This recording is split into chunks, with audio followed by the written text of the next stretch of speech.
हाँ जी दोस्तों, नमस्कार। स्वागत है आपका इस यूट्यूब चैनल आर के नॉलेज इलेक्ट्रिकल में।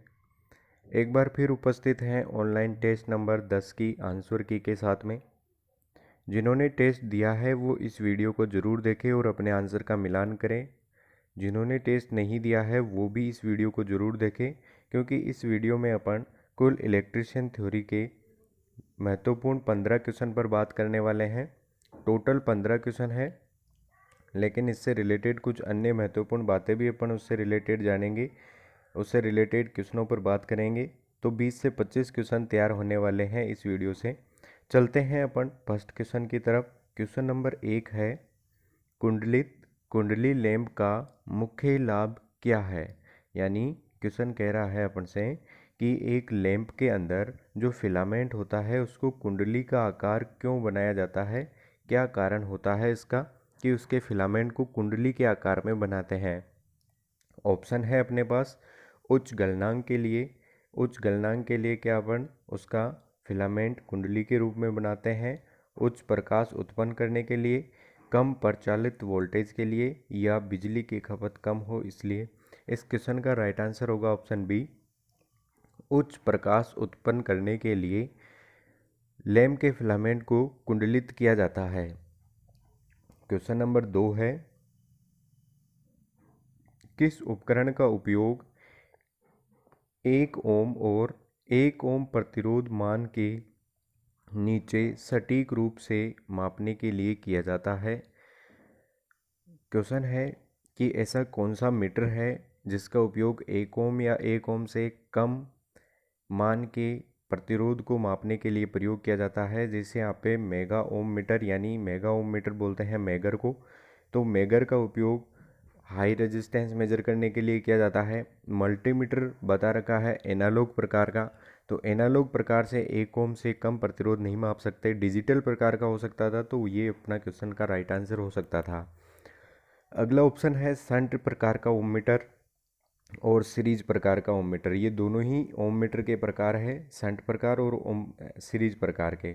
यहाँ पे आपको बता दें कि शंट प्रकार का ओम मीटर जो है वो निम्न से मध्यम प्रतिरोध के मेजर करने के लिए आता है, जबकि सीरीज प्रकार का ओम मीटर मध्यम से उच्च प्रतिरोध मेजर करने के लिए प्रयोग होता है। इसलिए इस क्वेश्चन का राइट आंसर होगा ऑप्शन सी, शंट टाइप ओम मीटर जो है वो 1 ओम से नीचे सटीक प्रतिरोध का मापन कर सकता है। अगला क्वेश्चन है 3 नंबर क्वेश्चन है, एकल चरण ऊर्जा मीटर का काम करने वाले कौन से विद्युत का प्रभाव है। यानी क्वेश्चन है कि सिंगल फेज एनर्जी मीटर जो है वो विद्युत की किस इफेक्ट पर कार्य करता है। ऑप्शन है heating effect, induction effect, chemical effect, या इलेक्ट्रोस्टैटिक इफेक्ट। तो यहाँ पर सिंगल फेज एनर्जी मीटर जो है वो इंडक्शन प्रभाव पर आधारित होते हैं, इसलिए इस क्वेश्चन का राइट आंसर होगा ऑप्शन बी, इंडक्शन प्रभाव पर आधारित सिंगल फेज एनर्जी मीटर कार्य करता है। 4 नंबर क्वेश्चन है, वितरण ट्रांसफॉर्मर सामान्य रूप से डेल्टा में प्राथमिक और स्टार में द्वितीयक के रूप में क्यों जुड़े हुए होते हैं। यहाँ पे आपको याद रखना है कि ट्रांसफॉर्मर में जो डिस्ट्रीब्यूशन ट्रांसफॉर्मर होते हैं उनकी प्राइमरी वाइंडिंग जो है वो डेल्टा में कनेक्ट रहती है, जबकि सेकेंडरी वाइंडिंग जो है वो स्टार में कनेक्ट रहती है। तो यहाँ पर बताया गया है कि उनको डेल्टा और स्टार में क्यों कनेक्ट किया जाता है। दोस्तों ऐसा ही रिलेटेड एक और क्वेश्चन आता है जो पावर ट्रांसफार्मर के लिए होता है, उसमें फिर इसका विपरीत कनेक्शन हो जाता है। वहाँ पर प्राइमरी वाइंडिंग जो है स्टार में होती है और सेकेंडरी वाइंडिंग जो है वो डेल्टा में होती है। ये पावर ट्रांसफार्मर के लिए है। अभी अपन से वितरण ट्रांसफार्मर के लिए पूछा गया है, तो इस प्रकार के कनेक्शन क्यों किए जाते हैं, ये क्वेश्चन है। ऑप्शन है ओवरलोडिंग से बचने के लिए, लगातार वोल्टेज बनाए रखने के लिए, ट्रांसफार्मर के नुकसान को कम करने के लिए, या फिर 3 फेज 4 तार प्रणाली के आसान वितरण के लिए। तो इस क्वेश्चन का राइट आंसर ऑप्शन डी हो जाएगा। 3 फेज प्रणाली को 4 तार प्रणाली में आसानी से वितरण करने के लिए इसमें प्राइमरी डेल्टा तथा सेकेंडरी स्टार में कनेक्टेड रहती है। 5 नंबर क्वेश्चन है, पावर ट्रांसफार्मर का कोर बनाने के लिए किस सामग्री का प्रयोग किया जाता है। वेरी मोस्ट क्वेश्चन है। यहाँ पे नरम लोहा बता रखा है, रोल्ड स्टील, कॉपर मिश्र धातु है, कोल्ड रोल्ड ग्रेन ओरिएंटेड। जैसे इस क्वेश्चन का राइट आंसर जो है वो होगा ऑप्शन डी जो है, ये इस क्वेश्चन का राइट आंसर होगा, कोल्ड रोल्ड ग्रेड ओरिएंटेड। इसका शॉर्ट में जो है इसको CRGO बोला जाता है, कार्गो इसे बोला जाता है, CRGO, cold rolled grain oriented के पावर ट्रांसफार्मर की कोर बनाई जाती है। ये सिलिकॉन स्टील का ही एक प्रकार है, सिलिकॉन स्टील से हाई सिलिकॉन की मात्रा इसमें होती है। तो CRGO जो है इसका प्रयोग पावर ट्रांसफार्मर की कोर बनाने के लिए प्रयोग किया जाता है।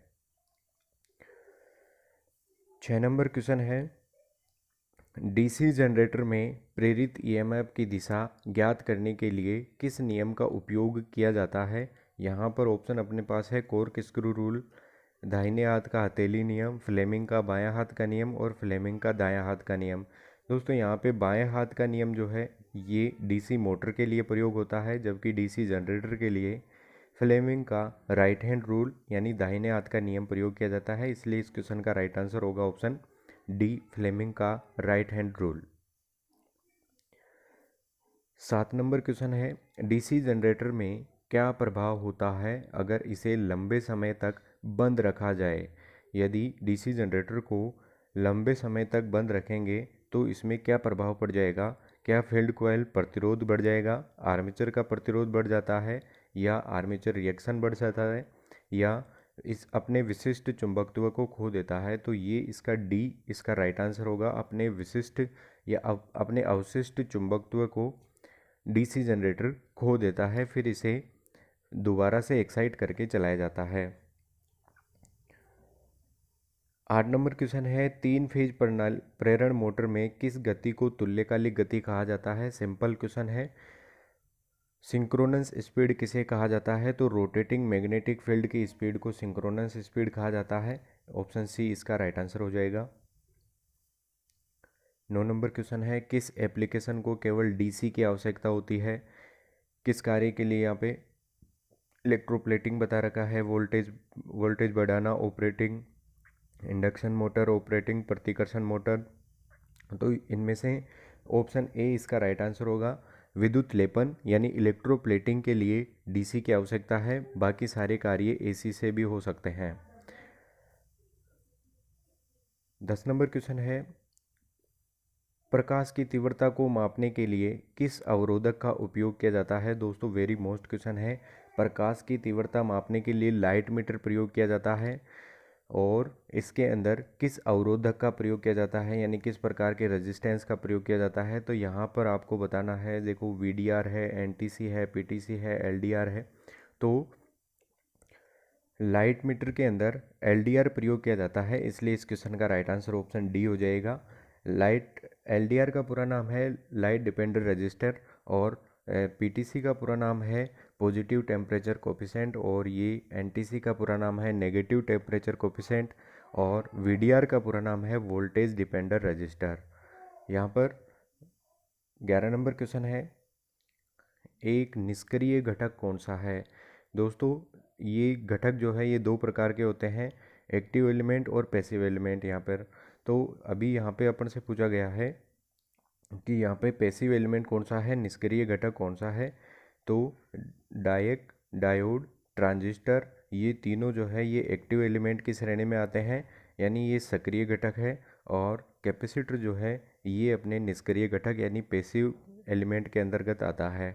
कौन कौन से जो है घटक पैसिव एलिमेंट होते हैं, निष्क्रिय घटक होते हैं, तो RLC आप याद रखें, ये तीनों घटक जो है ये निष्क्रिय घटक यानी पैसिव एलिमेंट की श्रेणी में आते हैं। R का मतलब रेजिस्टेंस, इंडक्टर और कैपेसिटर, ये तीनों जो है निष्क्रिय घटक हैं। बाकी इलेक्ट्रॉनिक्स के छोटे कंपोनेंट आप सीधा याद रख सकते हैं, जो भी आएंगे वो जो है वो एक्टिव एलिमेंट की श्रेणी में आते हैं।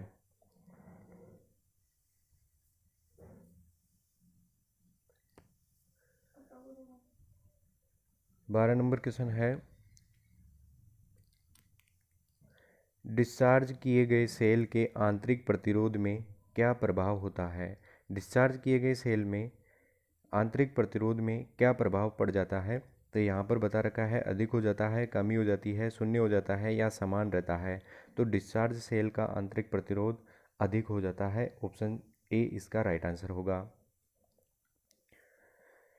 अगला क्वेश्चन है 13 नंबर क्वेश्चन है, 3 फेज शक्ति मापन में 2 वाट मीटर के समान रीडिंग दिखाने पर शक्ति गुणक क्या होगा। वेरी इंपॉर्टेंट क्वेश्चन है ये, इससे रिलेटेड कुछ 5 क्वेश्चन बनते हैं। अभी क्वेश्चन का पूछा गया है कि 3 फेज शक्ति मापन में 2 वाट मीटर जो है वो समान रीडिंग दिखा रहे हैं, तो पावर फैक्टर का मान क्या होगा। यदि दोनों वाट मीटर यानी W1 बराबर W2 है तो यहाँ पर पावर फैक्टर का मान क्या होना चाहिए, तो पावर फैक्टर का मान इकाई होगा। 13 नंबर क्वेश्चन का right answer option A B जो है इसका राइट आंसर होगा, यानी इकाई पावर फैक्टर होता है। दोस्तों इससे रिलेटेड कुल 5 क्वेश्चन बनते हैं, सभी पर अपन बात कर लेते हैं। पहला तो हो गया कि यदि दोनों वाट मीटर समान रीडिंग दर्शाते हैं यानी W1 बराबर W2 होता है, तब पावर फैक्टर का मान इकाई होता है।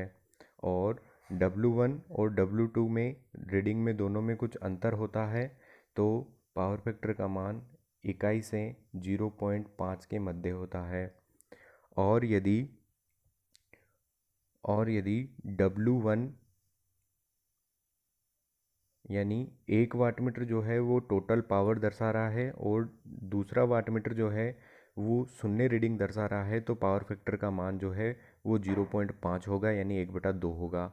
और चौथा जो क्वेश्चन इससे बन सकता है वो है कि यदि एक वाट मीटर जो है वो पॉजिटिव रीडिंग दर्शाए और दूसरा वाट मीटर जो है वो नेगेटिव रीडिंग दर्शाए, तो पावर फैक्टर का मान 0.5 से 0 के मध्य होगा। 0.5 से 0 के मध्य पावर फैक्टर का मान होगा। और अंतिम 5वां क्वेश्चन जो इससे बन सकता है कि यदि दोनों वाट मीटर W1 और W2 दोनों वाट मीटर 0 रीडिंग दर्शाए तो पावर फैक्टर का मान भी 0 होगा। वापस देख लीजिए क्या बताया अपन ने, यदि दोनों वाट मीटर बराबर रीडिंग दिखा रहे हैं तो पावर फैक्टर का मान इकाई होगा। और यदि दोनों वाट मीटर की रीडिंग अलग अलग आ रही है तो पावर फैक्टर का मान इकाई से 0.5 के मध्य होगा। यदि एक वाट मीटर टोटल पावर दिखा रहा है और दूसरा वाट मीटर 0 रीडिंग दिखा रहा है तो पावर फैक्टर का मान 0.5 होगा। यदि एक वाट मीटर पॉजिटिव रीडिंग दर्शा रहा है और दूसरा वाट मीटर नेगेटिव रीडिंग दर्शा रहा है तो पावर फैक्टर का मान 0.5 से 0 के मध्य होगा। और यदि दोनों वाट मीटर 0 रीडिंग दर्शा रहे हैं तो पावर फैक्टर का मान 0 होगा।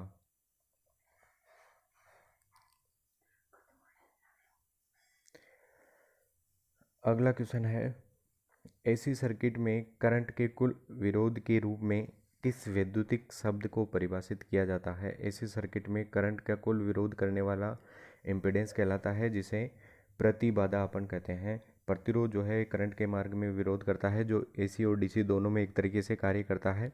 यहाँ पर इम्पीडेंस जो है वो एसी सर्किटों का कुल अवरोध कहलाता है, जिसका मात्रक ओम होता है और इसका प्रतीक जेड होता है। और आज का अंतिम क्वेश्चन है, किस स्थिति को अनुनाद आरएलसी सर्किट कहा जाता है।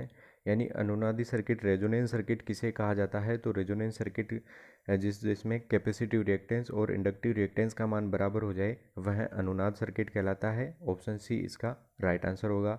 दोस्तों एक्सप्लेन करने का तरीका यदि पसंद आया है तो आप इस वीडियो को लाइक करें और चैनल को सब्सक्राइब जरूर